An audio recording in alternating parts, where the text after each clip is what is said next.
Coming to the next concept, key concepts of C++. So there are many different types of key concepts are available in C++. And some of the key concepts are class, object, inheritance, data abstraction, encapsulation, polymorphism, reusability. So these all are the main key concepts of C++. So let us move on to the first one, class. What is class?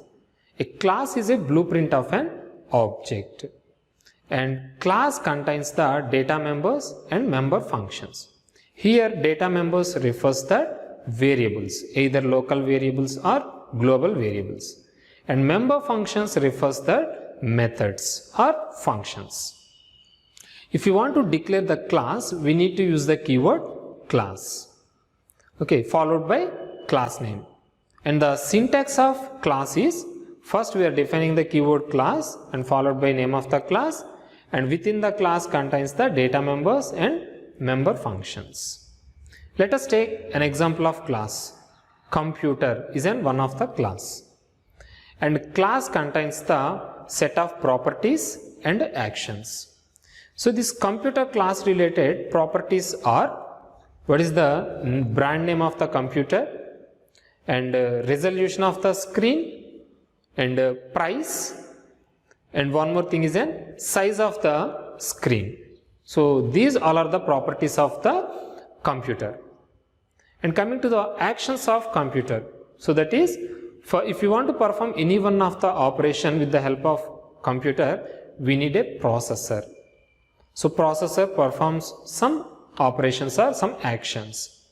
And display monitor. So display monitor also performs some actions. And the next, printer. So printer also provides some actions, that is printing the any one of the information or document. So these are the set of properties and actions of computer class. And coming to the next key concept of C++ is object. So object is an instance of class.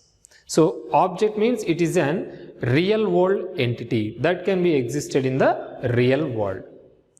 Okay, the main purpose of object is, if you want to access the class related members. So class members means either data members of a class or else member functions of a class. We need to create an object with the help of class name. So after creation of the object only, we have a possibility to access the either data members of a class or else member functions of a class. Then how to create the object of object? If you want to create the object, then we are using the name of the class first. First we are using the name of the class followed by object name. And coming to the next key concept of C++ is inheritance. Inheritance. Here inheritance means base class is one class and a child class is another class. So that means inheritance maintains the two classes. Not only two classes, it maintains the more than one class. The basic definition of inheritance is child class acquiring all the properties of its parent class. So here if you want to derive the new class, then that new class is derived with the help of existing class. And whatever the features are available in existing class, all the features are inherited or else acquiring from base class to derived class. So here base class means parent class and derived class means child class. Let us take an example of inheritance. I want to make a color orange. How to make a orange color? With the help of two different colors. One is red and another one is an yellow. With the help of these two colors, we can make the orange color. And I want to make the green color. Then how to make the green color? With the help of yellow and blue. So these all are made the green color.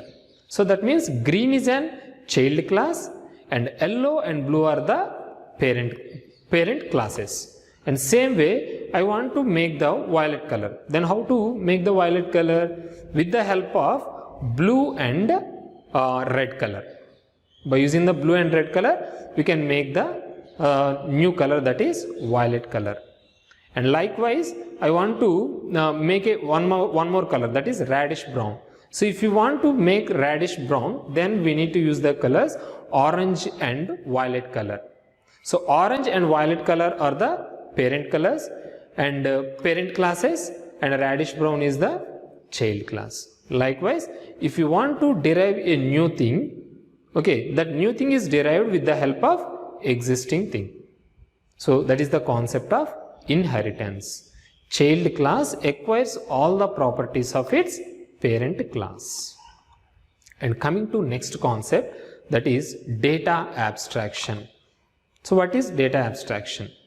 Data abstraction means hiding the internal details and showing the functionality of the particular thing. Okay, it will show the only operation or else functionality, and remaining all the things are hiding. Let us take an example. Take the DVD. So DVD, the main purpose of DVD is what? To store the data. Okay, the main purpose of DVD is what? To store the data. But we don't know how that DVD is implemented. And let us take one more example, printer. The main purpose of printer is what? Printing the documents or else printing the images. So we know the only functionality. The main functionality of the printer is printing the documents or else printing the images. But we don't know how to implement that printer. So these two are the best examples of data abstraction. And coming to the next one, encapsulation. So encapsulation means wrapping up of the data or combining the data into a single group is called encapsulation. So that means we are combining the different types of data. We are combining the different types of data and put it into single unit is called encapsulation. And the best example of encapsulation is capsule medicine. Okay, one tablet containing the multiple medicines. Okay, and all the medicines are clubbing and put it into together and make one medicine or else one tablet. So this is the best example of encapsulation. So let us take one example. So one class maintains the different data members and different member functions. And those data members and member functions are related to, some data members and some member functions are related to private access specifiers, and some of the data members and some of the member functions are related to public access specifiers. And public access specifier related data members and member functions are available to entire program, throughout the program. So not a particular module. But private operators, so private data members or else private member functions are available only within the scope. So that means all the things are clubbing into together and perform some operation or else perform some functionality. So that is called encapsulation. And coming to next one, polymorphism. So polymorphism means many forms. Okay, polymorphism means many forms. In simple words, we can say that polymorphism has the ability of messages to display more than one form. Okay, ability to display the messages into one form to another form.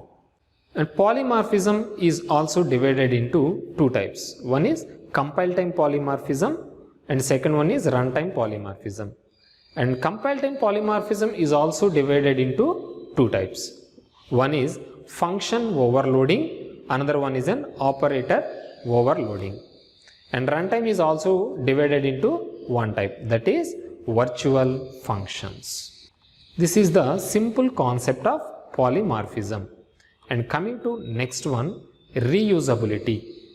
So reusability means we are using the same thing multiple times. In programming point of view, classes are there. With the help of base class, we can derive the new class. And global variables are there. And global variables are available to throughout the program. So not a particular, those global variables are not related to a particular module. Okay, so let us take one example. I want to derive a new class with the help of existing class. Is it available or not? Or else it is possible or not? 100% it is possible with the help of inheritance concept using extends keyword. So if I want to develop one of the new class with the help of existing class, we are using the concept inheritance. Here, why we are using the existing class? Because existing class contains the multiple features or else multiple properties. I don't want to mention all those things in new class. Just I want to derive the new class, and that new class want to access whatever the properties are available in existing class. Then that time we are using the inheritance concept. With the help of inheritance concept, we can derive the new class with the help of extends keyword. Coming to the next concept, advantages of C++. There are different types of advantages are available through C++. A few of the advantages are, first one, C++ is a highly portable language. C++ is a highly portable language, and C++ is an object-oriented programming language, and it includes the concepts of class, object, inheritance, polymorphism, data abstraction, encapsulation, and so on. It provides all the features into that C++. And coming to the next advantage of C++ is it is useful for the low-level programming languages. It is useful for the low-level programming languages. And C++ is a multi-paradigm programming language. So it is a multi-programming paradigm language. What is paradigm? So paradigm refers to the style of programming. So paradigm refers to the style of programming. It includes the logic, structure, and procedure of the program. So paradigm includes the logic, structure, and procedure of the program. And coming to the next advantage of C++ is it provides the memory management. So memory managed, here in C++ point of view, memory is managed by garbage collector. So the main purpose of garbage collector is it will remove the unwanted memory while running of the application. Okay, while running of the application, some of the objects are no need. Then that time automatically garbage collector removes the unwanted objects. So this concept is implemented with the help of dynamic memory allocation using pointers concept. Coming to the next advantage is C++ provides the scalability to the programmers. So scalability refers to the ability of a program to scale. So here scalability means, the main purpose of scalability is, okay, we can remove the existing features in the particular application is possible, and if you want to add the new features to the existing real-time application, that is also possible. That means we can remove the features or else we can add the features. Both the things are possible with the help of C++ programming language. So these are the different types of advantages related to C++.